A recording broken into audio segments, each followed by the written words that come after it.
우리 잠깐 기도하도록 하겠습니다. 하나님의 말씀은 진리의 말씀입니다.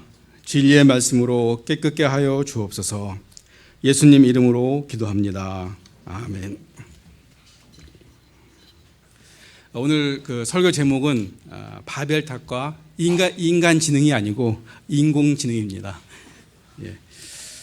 오늘 우리가 성찬도 있고 그 다음에 2부 순서가 있기 때문에 제가 오늘 설교는 좀 간단하게 진행을 하려고 합니다. 그 사진 한번 띄워주시겠어요? 방송실 사진 부탁드립니다. 혹시 여러분 이 사진을 보신 적이 있나요? 이게 웃는 모습인가요? 우는 모습인가요? 예, 이게 우는 모습이죠. 예. 이 사진은 그 얼마 전에 끝났던 그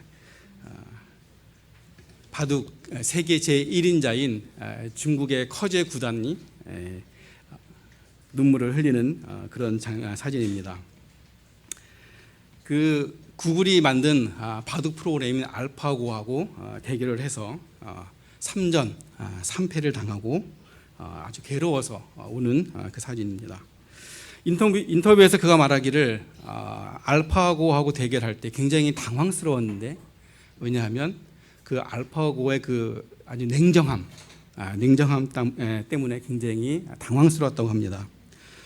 그러니까 뭐 저도 뭐 바둑은 잘 모르지만 바둑을 둘 때 한 수 한 수 두다 보면 어떤 수에서는 그 상대방의 그 반응이 나온다고 그럽니다. 근데 알파고는 기계니까 전혀 그런 거 없이 둬야 하는, 그래서 굉장히 당황스러웠다라고 그렇게 고백을 합니다. 우리가 이 결과를 보고 3전 3패, 그것도 세계 제1인자인 그 바둑의 기사를 보고 사실 우리는 별로 놀라지는 않습니다. 왜냐하면 우리 작년에 이미 우리가 경험을 했기 때문에 그렇습니다. 우리 작년에 이세돌 구단과 알파고가 대결했을 때 많은 사람들이 예상하기는 이세돌이 이길 것이다 라고 그렇게 당연히 생각을 했지요. 그러나 그 결과는 5전 4패. 그나마 우리가 이세돌 구단이 1승을 한 게 그나마 위안이었습니다. 그 기계와 인간과의 대결에서 기계가 완전하게 승리하는 이런 세상을 우리가 맞이하고 있습니다. 그런데 지금은 그런 것들을 전혀 거부감 없이 그런 받아들이는 분위기입니다. 우리가 이런 결과들을 보면서 앞으로의 세상은 어쩌면 인간이 기계의 지배를 당하는 그런 미래가 오지 않을까, 그렇게 불안해하고 있습니다. 그래서 어떤 결과에 의하면 그 앞으로 향후 10년 안에 현재 일자리의 63%가 없어지고 또 지금의 그 절반이 넘는 직업이 사라질 것이다라고 이야기하고 있습니다.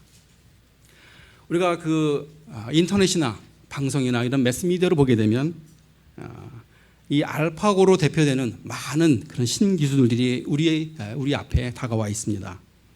가령 뭐 가상현실이라든지 무인 자율 운행 차량이라든지 빅데이터라든지 또 알파고에 사용된 딥러닝이라는 이런 그 생소한 그런 단어들이 우리 눈앞에 다가와 있습니다. 그럼 우리는 이런 시대에 살면서 우리 크리스찬들은 어떻게 신앙생활을 유지할 것인가? 오늘 성경을 보게 되면 우리와 비슷한 처지에 비슷한 경우가 있습니다. 바로 그것이 바벨탑 사건입니다. 오늘 본문 3절을 보게 되면 재미있는 내용이 나옵니다. 제가 읽어드리도록 하겠습니다. 서로 말하되 자 벽돌을 만들어 견고히 굽자 하고 이에 벽돌로 돌을 대신하여 역청으로 진흙을 대신하고 라고 되어 있습니다. 이렇게 서로 격려하면서 바벨탑을 쌓는 모습들이 나오고 있습니다. 그런데 이 구절을 자세히 살펴보게 되면 이 구절 안에 벽돌을 만드는 방법이 나와 있습니다. 흙으로 벽돌을 만든 다음에 그 벽돌을 굽는 것입니다. 그런데 이 기술은 그 당시 사람들이 가지고 있던 건축 기술보다 훨씬 더 뛰어난 기술이었던 것입니다. 그 당시 사람들은 흙과 지푸라기로 벽돌을 만든 다음에 그것을 그냥 말렸습니다. 그리고 그 말린 벽돌들을 진흙을 통해서 벽돌과 벽돌 사이를 진흙을 통해서 그렇게 담을 쌓았던 것입니다. 벽을 만들었던 것이죠. 그러나 이 바벨탑을 쌓았던 사람들은 그들이 갖고 있는 기술보다 훨씬 더 우월한 벽돌을 만들어서 그것을 굽는 훨씬 더 강도가 높은 거겠죠. 그런 기술을 가지고 있을 뿐만 아니라 벽돌과 벽돌을 이을 때 이들은 역청이라는 걸 사용했습니다. 그 역청이 뭐냐? 지금으로 이야기하면 탈이라는 것입니다. 그래서 훨씬 더 견고하게 그들은 탑을 쌓을 수 있었던 것을 우리가 알 수가 있습니다. 이렇게 발전된 기술을 가지고 또 훌륭한 기술을 가지고 이 노아의 후손들은 무엇을 했을까요? 오늘 4절을 보게 되면 성읍과 탑을 건설하여 그 탑 꼭대기를 하늘에 닿게 하여 우리 이름을 내고 라고 기록되어 있습니다. 이들이 바벨탑을 쌓은 첫 번째 목적은 뭐냐? 바로 자신들의 이름을 내는 것이었습니다. 자신들의 이름을 낸다는 그 말은 결국은 그들이 유명해지기를 원했다는 것이죠. 우리 인간의 여러 욕구 중에서 이 명예욕은 당연히 있는 것이죠. 이 명예욕은 동서고금을 막론하고 다 동일한 것입니다. 다 사람이 유명해지고 싶고 그 이름을 후대에 남기고 싶은 것입니다. 그 유대인 철학자 그 필로에 의하면 당시 사람들은 그 바벨탑을 쌓던 그때 그 당시 사람들은 그 벽돌마다 자기의 이름을 새겼다고 합니다. 왜냐하면 자기의 이름을 자자손손이 남기고 싶었겠지요. 그러나 우리는 역사 속에서 그 바벨탑 건축자들의 이름을 우리는 기억할 수가 없습니다. 흔적조차 찾을 수가 없는 것입니다. 이름을 새겨서 자신의 이름을 나타내려 했던 그들의 그 명예욕은 허망하게 사라진 것입니다. 두 번째 우리가 더 주목할 단어가 그 다음에 있는데 우리 4절을 다시 한번 보도록 하겠습니다. 성읍과 탑을 건설하여 그 탑 꼭대기를 하늘에 닿게 하여 우리 이름을 내고 하늘에 닿게 하여 그들은 탑을 만드는데 어디에 닿게 하겠냐면 바로 하늘에 닿기를 원했다는 것입니다. 그 당시 사람들은 하나님은 바로 이 하늘에 살고 계시다라고 믿고 있었던 것입니다.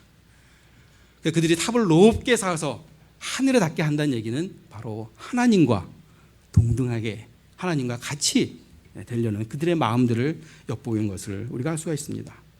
다시 말해서 그들은 하나님과 같아지겠다는 그런 인간의 교만을 나타낸 것입니다. 피조물에는 우리 인간이 창조주인 하나님과 같아지려는 그 욕망, 그것은 바로 교만인 것입니다. 그러나 하나님께서는 이러한 자들에게 뭐라고 이야기하고 계십니까? 마태복음 11장 32절에서 내가 하늘에까지 높아지겠느냐 음부에까지 낮아지리라 라고 말씀하고 계십니다. 우리 하나님은 교만한 자를 가장 싫어하십니다. 교만한 자를 찍어버리시고 오히려 겸손한 자를 들어서 높이 사용하시는 분이 바로 우리 하나님이신 것입니다. 우리가 이스라엘 역사를 보게 되면 사울 왕이 있습니다. 사울 왕이 처음으로 이스라엘 초대 왕이 됐을 때는 하나님의 합한 자였습니다. 그러나 하나님의 계명을 읽지 않고 따르지 아니하고 스스로 교만해졌을 때 하나님은 그 사울의 가문을 왕권을 사울의 가문에서 다윗의 집안으로 옮겨버리신 것을 우리가 너무나도 잘 알고 있는 것입니다. 하나님은 절대 교만한 자를 사용하지 않으십니다. 그런데 이 노아의 후손들은 자신들이 가지고 있는 이 발전된 기술을 가지고 자신의 명예욕을 나타내고 또 하나님과 같아지게 하려는 그런 교만함을 벌였다는 것을 우리가 알 수가 있습니다. 그럼 이렇게 한 발전된 기술을 가지고 항상 우리 인간들은 하나님을 대항하고 또 신앙을 부정하는 그런 일에만 사용했을까요? 그렇지 않습니다. 우리 종교개혁 시대로 돌아보도록 하겠습니다. 우리 종교시대에 마틴 루터는 1517년도에 95개 조항을 비텐부르크 성당 문 앞에 붙였습니다. 많은 사람들이 그때 와서 그 루터의 생각들을 읽고 그들이 이해하게 되었죠. 근데 여기 더 중요한 것은 바로 마틴 루터의 종교개혁이 인쇄술이 발달하지 않았다면 성공하였겠는가? 그렇지 않다라고 생각합니다.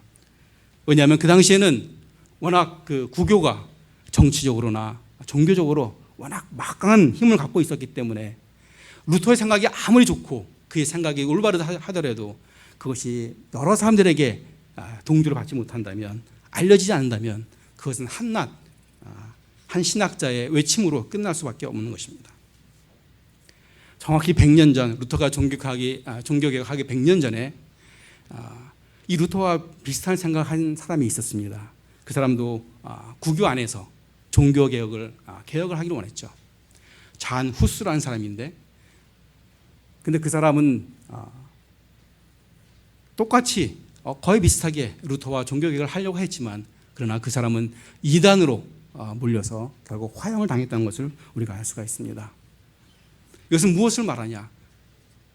루터의 종교개혁이 아무리 좋을지라도 많은 사람들의 동조와 힘을 받지 않았다면 그는 실패하지 못했을 것이다. 실패할 수밖에 없었을 것이다. 또 하나는 루터는 성경을, 라틴어로 된 성경을 독일어로 번역을 했습니다. 바로 이 성경을 번역 통해서 독일에 있는 많은 사람들이 성경의 내용들을 알게 되고 이해하게 된 것입니다. 성경에는 예수님이 왜 이 땅에 오셔야 되는지, 왜 우리를 위해서 십자가에 돌아가셔야 되는지에 대해서 설명하고 있는 것입니다. 예수님은 아무 죄가 없으시지만 그러나 저와 여러분을 위해서 십자가에 돌아가심으로써 우리의 모든 죄를 담당하시고 또 우리를 하나님의 자녀로 또 우리가 의롭다함을 받게 된 것입니다. 바로 15세기 중반에 개발된 이 인쇄술이 루터의 종교개혁에 많은 힘이 됐던 것은 우리가 역사적으로 알 수 있는 것입니다. 그럼 하나님은 우리 삶 속에서 어떻게 역사하십니까? 오늘 5절을 보겠습니다. 여호와께서 사람들이 건설하는 그 성을 보려고 내려오셨더라 라고 기록되어 있습니다. 하나님은 우리 인간들이 하는 것을 그대로 방치하지 않으십니다. 그대로 내버려 두지 않으십니다. 그냥 관망하는 것이 아니라 직접 좀 내려오셔서 관여하고 계시는 것을 우리가 알 수가 있는 것입니다. 그런데 이것은 간섭이 아닌 것입니다. 왜냐하면 우리 인간들을 사랑하시기 때문인 것입니다.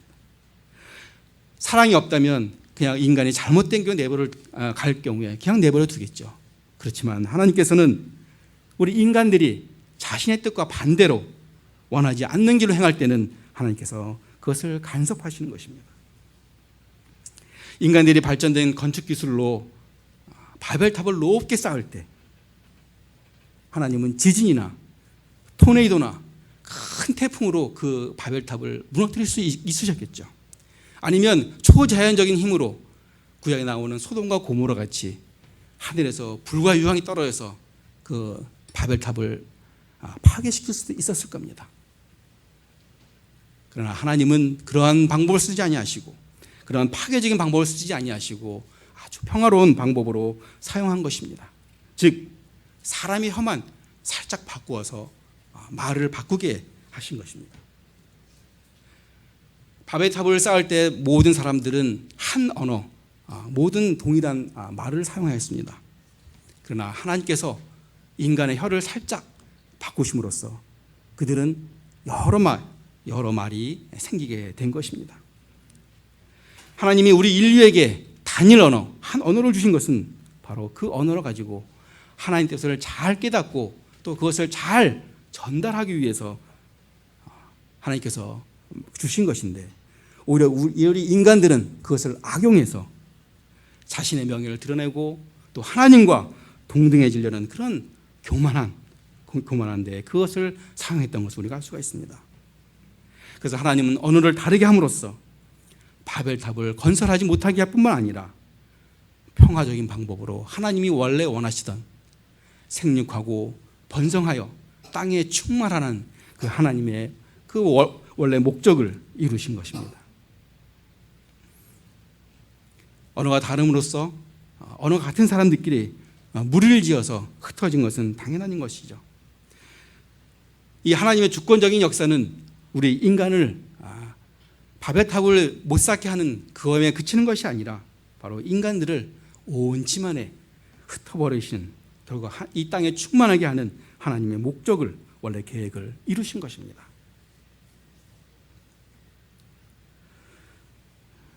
이제 말씀을 맺으려고 합니다. 제가 설교 첫 부분에 커제 구단과 알파고에 대해 말씀을 드렸고, 또 이세돌 구단과 알파고에 대해서 말씀을 드렸습니다. 근데 작년에 이세돌 구단과 했던 그 알파고는 1202개의 그 CPU와 60명의 그 사람들이 모여서 만든 알고리즘이었습니다. 다시 말해서 이세돌 구단과 알파고의 싸움이 인간과 기계의 그 대결이 아닌, 결국은 어떻게 보면 그 안에 있는 알고리즘을 개발한 인간과의 그런 대결이었죠. 그러나 올해 커제 구단과 대결한 그 알파고는 전혀 색다른 그런 알파고라고 합니다. 다시 말해서 새로운 하드웨어에다가 그다음에 새로운 소프트웨어를 얹은 그런 새로운 알파고라고 합니다. 근데 그 알파고는 이전의 데이터를 모아서 또 다른 시합을 통해서 얻은 경험을 바탕으로 해서 최적의 알고리즘 만들어내는 것이 아니라 자기 스스로가 학습해서 새로운 알고리즘 만들어내는 그런 새로운 그런 알파고라고 합니다. 1년 만에 아주 엄청나게 그 성능이, 인공지능이 향상된 것을 우리가 알 수가 있습니다. 이제 우리가 맞이하려는 그 기술들은 우리가 이전에 겪었던 기술들과는 완전히 다른 그런 기술들을, 그런 시대를 우리가 도래하게 될 것입니다. 왜냐하면 인공지능이 더 향상된 인공지능을 만들고 또 기계가 더 발전된 기계를 만드는 그런 시대를 우리가 살게 될 것입니다. 그러나 이러한 모습들이 어떻게 보면 우리에게 두려움으로 다가올 수도 있습니다. 그러나 또 한편으로 우리가 좋은 부분을 생각하게 된다면 반복적이고 많은 데이터를 요구하는 그런 부분들은 우리가 기계를 이용하고, 그러나 기계가 넘볼 수 없는 의식적인 부분, 또 영적인 부분, 그런 부분들은 우리가 더 시간을 많이 활용할 수 있는 그런 긍정적인 부분으로 우리가 생각할 수가 있는 것입니다. 그러나 기술이 아무리 발달하고 기계가 아무리 발전한다 할지라도 우리 인간과는 분명히 다른 것입니다. 우리 인간과 같이 영혼은 있을 수가 없는 것입니다. 우리가 발전된 세상에 살더라도 우리 인간의 탐욕과 우리의 제약된 마음은 바꿀 수가 없는 것입니다. 발전된 기술로 우리는 예전보다 더 편안하고 풍요한 삶에 살겠지요. 물론 좀 더 복잡해지겠지만, 그러나 여전히 우리는 우리에게 영혼의 문제가 있는 것입니다. 첨단 기술을 가지고 노아의 후손들은 자신들의 이름을 나타내고 하나님과 같아지려는 그런 교만한 마음으로 그런 방법으로 사용했다면 우리가 맞이할 새로운 시대 또한 우리가 파국을 면치 못할 것입니다. 그러나 우리가 첨단 기술을, 발전된 기술을 우리가 잘 선용한다면 기계가 넘보지 못하는 영적 세계, 또 의식, 가치관, 그런 식의 우리가 좀 더 시간을 더 많이 할애함으로써 좀 더 풍요한, 영적으로 풍족한 삶을 살 수 있게 될 것입니다. 성경은 분명히 말씀하고 계십니다. 예수 그리스도를 나의 구주로 고백한 모든 사람들에게는 성령님이 우리 안에 내주하고 계신다고 했습니다. 우리 각자는 바로 그 성령님이 거하시는 거룩한 성전인 것입니다. 그러나 우리가 성령의 음성을 듣지 못할 때 우리는 노아의 후손들과 같이 나만의 또 다른 바벨탑을 쌓게 될 것입니다. 그러나 성령의 음성을 들을 때 우리는 서로 사랑으로 이어지는, 또 하나님이 기뻐하시는 더 큰 성전을 이루게 되는 것입니다. 그래서 이번 한 주간도 여러분도 내 안에 있는 성령의 음성을 잘 들어서 나만의 바벨탑이 아닌 하나님의 성전을 이어가는 영적인 벽돌들로 거듭나시기를 간절히 축원드립니다. 잠깐 기도하도록 하겠습니다. 하나님 아버지, 감사드립니다. 우리에게 지능을 주셔서 그 지능으로 좀 더 편한 세상을 만들 수 있게 하심을 감사드립니다. 노아의 후손들은 발달된 기술로 허망한 명예욕이나 하나님과 같아지려는 교만한 마음을 가지려고 하였습니다. 아버지 하나님, 저희들의 날마다의 삶 속에서 성령을 통하여 하나님의 말씀을 깨닫게 하시고 또 그 지혜로 날마다 승리하는 저희가 되게 하여 주옵소서. 예수 그리스도의 이름으로 기도합니다. 아멘.